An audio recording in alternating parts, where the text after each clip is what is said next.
Merhaba hanımlar, kanalımıza hoş geldiniz. Merhaba hanımlar, hoş geldiniz. Sizlere kanalımızda gelininle birlikte örgü modelleri paylaşacağız. Hep birlikte örgüler öreceğiz. Şimdi şişimizi alıyoruz. Yapacağımız örnek kahve çekirdeği. Benim şöyle orta kalınlıkta bir ipim var. 3 numara şişim var. Böyle kısa şişle başlayacağım. Siz isterseniz uzun şişlerinizle, misinalı şişlerinizle istediğiniz gibi başlayabilirsiniz. Kahve çekirdeği modelini hangi örgülerde kullanabiliriz anne? Kahve çekirdeğini bebek örgülerinde, şallarda, etollerde, yazlık bluzlerimizde kullanabiliriz. Çok güzel, çok basit, bütün hanımların yapacağı bir örnek. Evet hanımlar, şimdi hep beraber başlayalım. Elimize şöyle ilmeğimizi alalım. İlmeklerimizi atmaya başlayalım. Ben ilmeklerimi böyle atıyorum. Tabii siz başka yönteminiz varsa da atabilirsiniz. Nasıl kolayınıza geliyorsa şöyle ilmeklerimizi atalım. 50 ilmek atalım. Çünkü 50 ilmek bana model göstermek için yeterli bir sayı.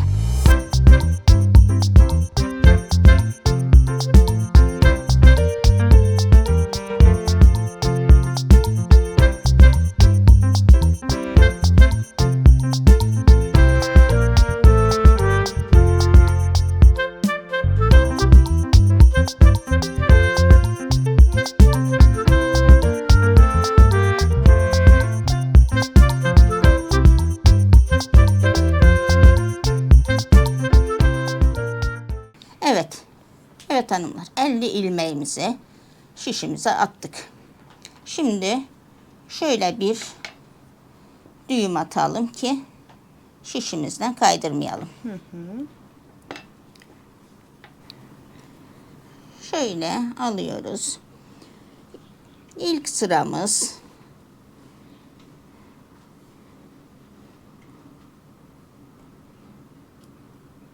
şöyle ilk sıramızı yapmaya başlıyoruz. Kenar ilmeğimi örerek aldım ilk sıra olduğu için.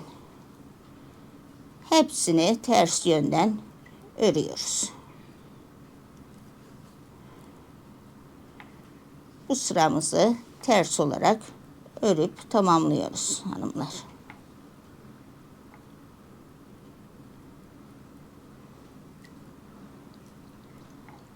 Ön yüze geçtiğimizde örneğimizi kurmaya başlayacağız. Bu şimdi tersten alma mı oluyor anne? Evet, bu ters. Ben pek fazla anlayamadığım için amacın da zaten bana öğretmek. Bu ters oluyor. Ters örgü. Önden alınan örgü ters örgü. Bir tanesini yavaş gösterelim. Şöyle.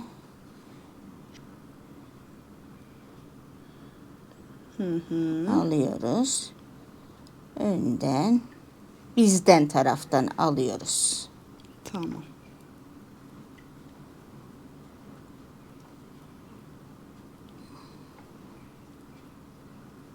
Modelin ismi de çok güzelmiş bu arada anne. Benim Evet, çok hoşuma gitti. Kahve çekirdeği modeli. Yazlık örgülerimize de yakışacak bir model. Kışlık örgülerimize de yakışacak bir model. Merserize yünlerden yazlık örgüler yapabiliriz kendimize. Her türlü yünden yapabilir miyiz bu Tabii modeli? her türlü yünden yapabiliriz. Kışlık yünlerden yapabiliriz. Bebek hırkaları yapabiliriz. Bebek yelekleri yapabiliriz. Evet hanımlar, örgümüzün ön yüzüne geldik. Şöyle bir sıra zemin oluşturduk. Tabii siz bunu örgülerinizi başlarken altta lastik uygulayabilirsiniz. Bir ters bir yüz lastik uygulayabilirsiniz. Haraşo lastik uygulayabiliriz. İkisinde de çok güzel Tamam. durur. Demek ki başka videolarımızda biz bu lastik Evet, modellerini lastik de modellerini de göstereceğiz. göstereceğiz. Evet. Evet hanımlar, şimdi örgümüzün ön yüzüne geçtik. İlk ilmeğimizi örmeden alıyoruz. Sıraya gelen İlk ilmeğimizi örmeden almamızın nedeni ne anne? esnemesin, kenarlarımız esnemesin diye. İlk ilmeklerimizi örmeden, kenar ilmeğimizi örmeden alıyoruz. Tamam. 3 düz Bu şimdi yaptığım Örüyoruz. düz. Evet, düz. 3 tane düzümüzü ördük. Bir tane kenar ilmeğimizi düz olarak ördük. 3 tane düzümüzü ördük. 3 tane tersimizi örüyoruz. 2 3 tane tersimizi örüyoruz. 3 tane düzümüzü örüyoruz. Yani bu sırayı 3 ters, 3 düz olarak tamamlıyoruz. Çok merak ediyorum nasıl bir model ortaya çıkacak. Çok güzel bir modelimiz ortaya çıkacak. Bütün hanımların yapabileceği, örgüye yeni başlayan hanımların da yapabileceği bir model. Güzel, basit modeller paylaşacağım sizlerle. Gayet kolay görünüyor şu anda. Evet. Evet, bunu yapabilirim ben mesela. Hepimizin yapabileceği örnekler paylaşmaya çalışacağım.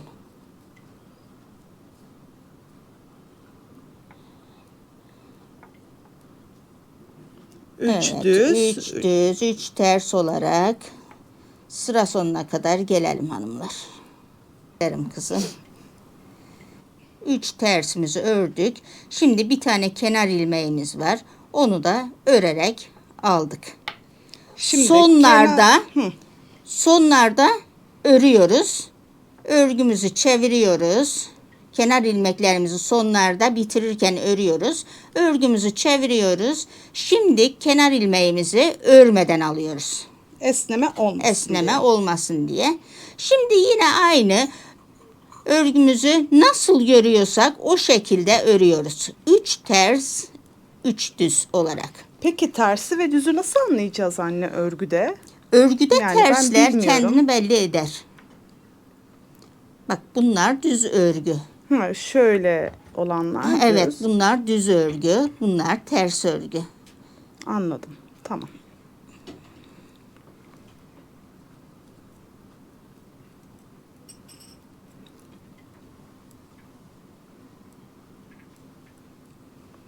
Üç düz, üç Evet, ters 3 devam düz, ediyoruz. 3 örmeye. ters devam ediyoruz örmeye.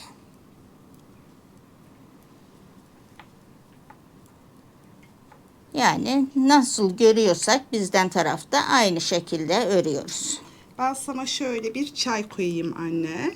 Teşekkür Şöyle ederim kızım. arada bir çayımızı da içelim. Teşekkür ederim kızım. Sağ ol. Afiyet olsun.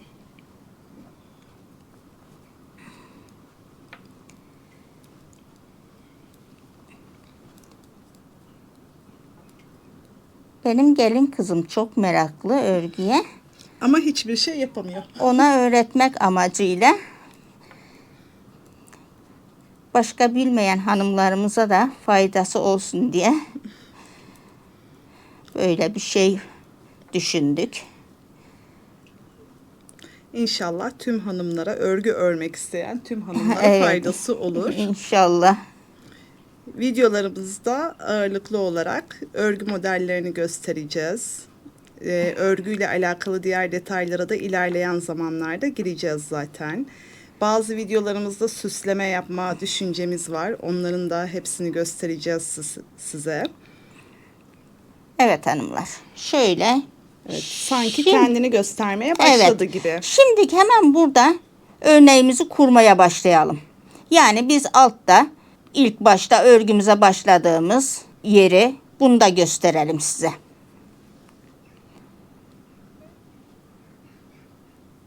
Bir tane ilmeğimizi örmeden aldık. Kenar ilmeğimizi. Şimdi burada 3 tane ilmeğimiz var. Şöyle bu 3 ilmeğimizin en arkadaki 3. ilmeğimizi alıyoruz. Şöyle şişimizin üstünden atlatıyoruz. Aa, ne kadar ilginç. 2 ilmeğe düşürüyoruz. Bir ilmek örüyoruz. Bir ilmek şişimize atıyoruz. Bir ilmek daha örüyoruz. Yani 3 ilmeğimiz vardı. Önce bir tanesini atlattık. 2 ilmeğe düşürdük. Bir tane artırdık. Tekrar 3 ilmeğe çıkardık. Peki bunu yapma amacımız ne? Bunu yapma amacımız da tam kahve çekirdeğini öne çıkarmak. Modelimizi öne çıkarmak. Şimdi 3 tane tersimiz var. Ona devam ediyoruz. Buna aynı örgü boyunca devam edeceğiz. 3 tane düzümüz var. Tekrar arkadaki ilmeğimizi alıyoruz. Ön tarafa geliyoruz. Şişimizden atlatıyoruz. 2 ilmeğe düşürdük. Bir ilmek örüyoruz. Bir ilmek artırıyoruz. Tekrar bir ilmek örüyoruz. Tekrar 3 ilmeğe çıkardık. Modeli tam ortaya çıkarmak için ilmeğimizi önce azaltıp Önce daha sonra da azaltıyoruz, çoğaltıyoruz sonra aslında. çoğaltıyoruz. Bir tane kesiyoruz yani. Yok ediyoruz Anladım. bir tanesini, bir tane artırıyoruz. Şöyle artırmıyoruz.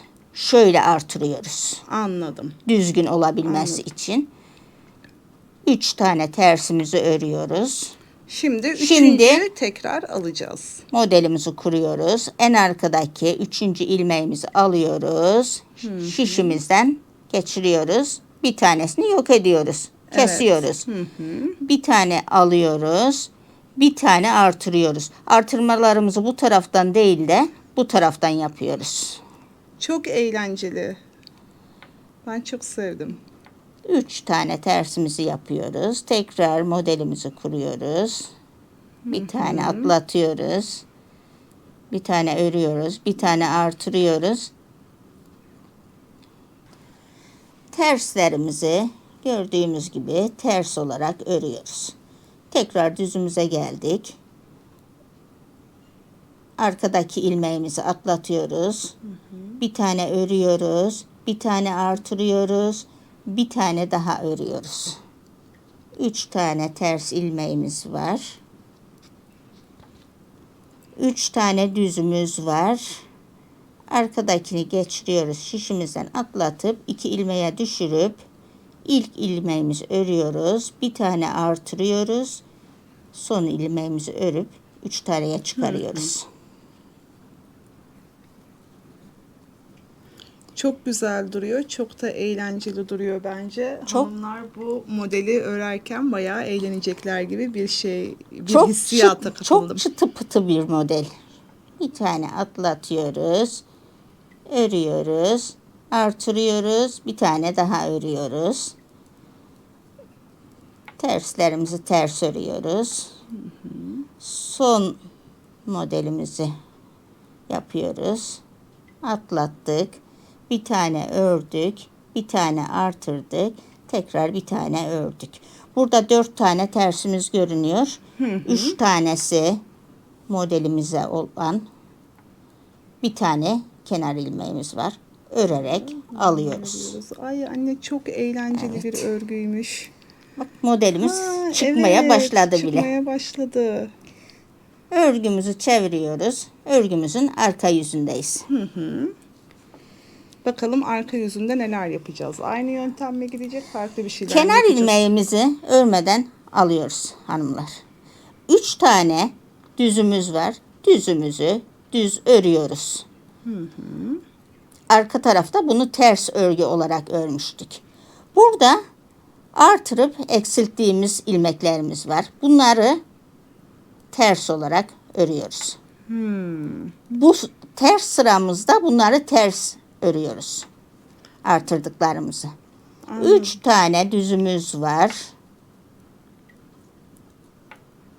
3 tane tersimiz var.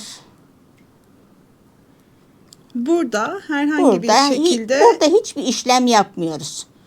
İlmekleri nasıl görüyorsak oradan aynı şekilde örüyoruz. Bir, kesip de şu artırdığımız bir ilmek var. Aynı onu da tersten örüyoruz. Bu 3 taneyi ters örüyoruz. Bu sıramızı da böyle devam edelim hanımlar.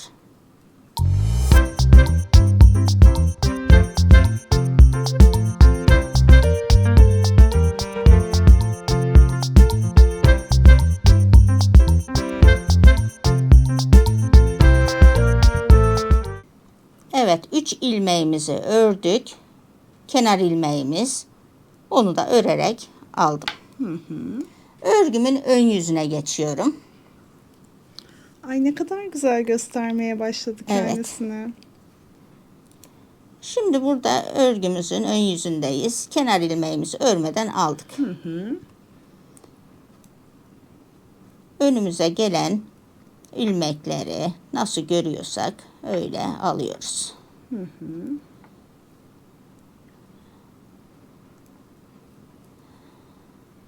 Bu sırada da Bu sırada herhangi bir herhangi bir şekilde işlemimiz yok.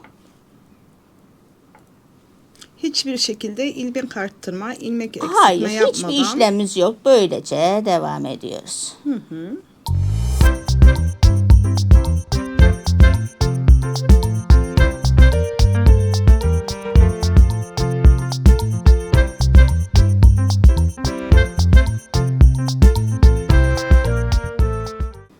Anneanneler, babaanneler bu örneği çok sevecekler.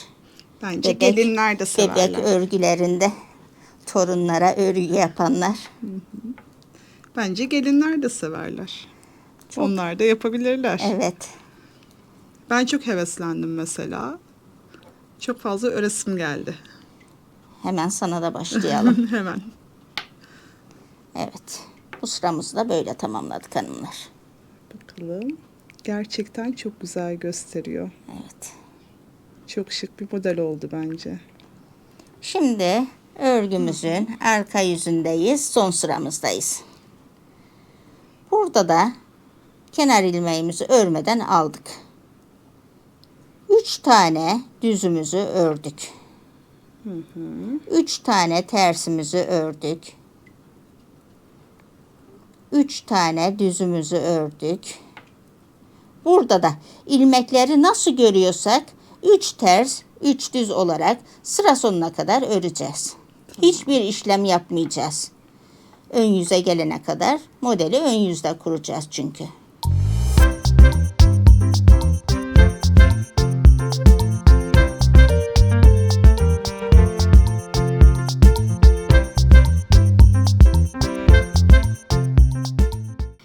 Siz misinalı şişlerle de yapabilirsiniz. Ha, evet, onu da soracaktım ben. Yani her türlü şişle yapılabilir mi bu Evet, model? misinalı şişle de yapabiliriz.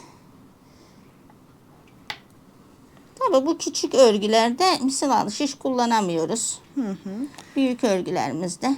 Şimdi örgümüzün ön yüzüne geldik. Şimdi Modelimizi sanırım kuracağız. Evet. Evet, burada modeli kuracağız tekrar. Böyle bir model oluştu. Çok güzel görünüyor. Model kurmayı bir kere daha gösterelim. Onu çok fazla Şimdi- sevdim çünkü.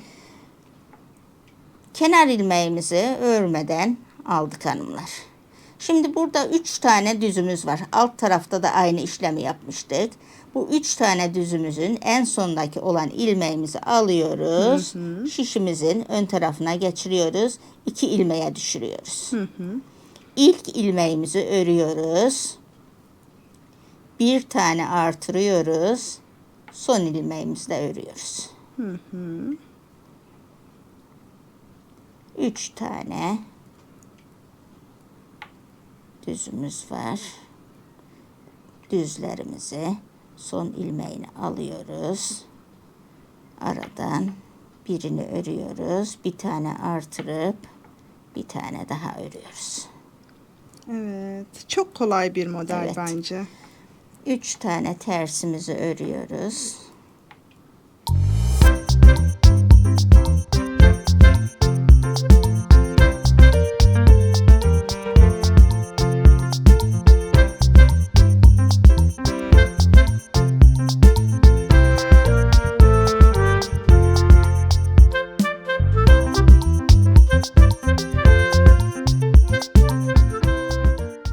Sonda bir tane tek ilmeğimiz var, kenar ilmeğimiz. Onu da örerek aldık. Evet. Evet hanımlar, şöyle bir Of, görüntümüz of, oldu. Çok güzel oldu. Bu çok sevimli, çok güzel bir model oldu. Bunu bebek yünleriyle yaparsak daha çok güzel durur. Bu benim elimdeki yazlık bir yün. Bebek yünleriyle bebek yeleklerinde, bebek hırkalarında daha harika olur. Biraz da sanki evet bebek modeliymiş gibi duruyor Evet. sanki, değil mi? Çok tatlı durdu. Örgümüzü çeviriyoruz. Örgümüzün arka yüzündeyiz. Tekrar hiçbir işlem yapmadan bütün ilmekleri göründüğü gibi alıyoruz. İpini açmamı ister misin anne? Biraz açabilirsin kızım. Tamam. Şöyle kenar ilmeğimizi aldık. 3 tane düzümüzü ördük. 3 tane tersimizi ördük.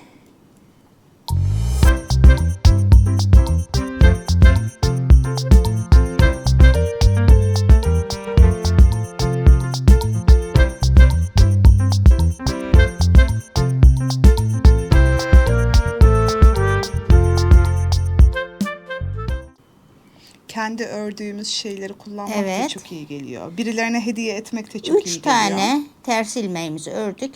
Son bir ilmeğimiz var, kenar ilmeğimiz. Onu da örerek aldık. Şimdi ön yüzümüze geçiyoruz. Ön yüzümüzde de yine hiçbir işlem yapmadan hepsini göründüğü gibi düzlerimizi düz, tersimizi ters, düzü düz, tersi ters olarak sıra sonuna kadar geliyoruz. Evet, yalnız bakar mısın anne, ne kadar güzel görünüyor model. Çok güzel görünüyor. Ellerine sağlık, çok güzel oldu. Çok güzel oldu.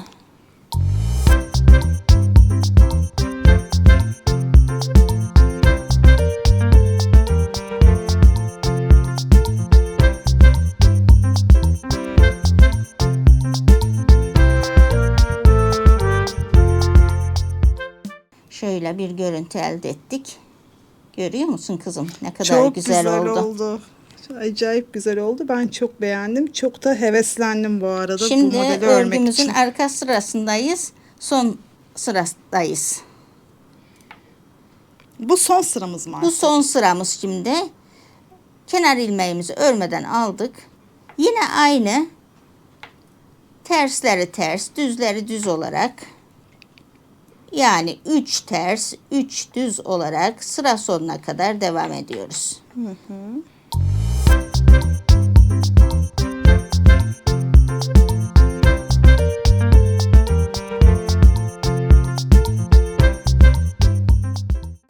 Özellikle kolay modeller seçtik ki bütün hanımlar yapabilsin diye. Şiş tutmayı bilen bütün hanımlar yapabilsin diye. Evet. Son ilmeğimizdeyiz, kenar ilmeğimizdeyiz. Kenar ilmeğimizi bitirirken örerek alıyoruz. Şimdi ön yüzümüze geçtik. Son olarak bir tane daha model kuralım sizinle. Evet, modelimizi kuruyoruz. Kenar ilmeğimizi örmeden aldık. Burada 3 tane düz ilmeğimiz var. Bunun en sondakini alıyoruz. Şişimizden atlatıyoruz. 2 ilmeğe düşürdük. Birincisini örüyoruz. Bir tane artırıyoruz. İkincisini de örüyoruz. 3 tane tersimiz var.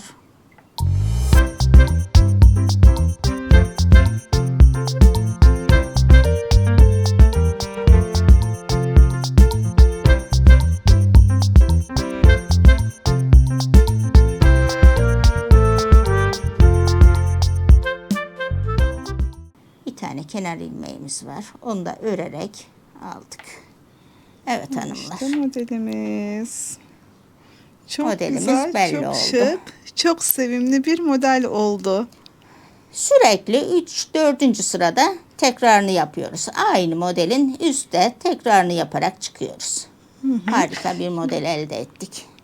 Evet hanımlar, bak sizin için ördüğüm biraz daha ben örgümü yaptım.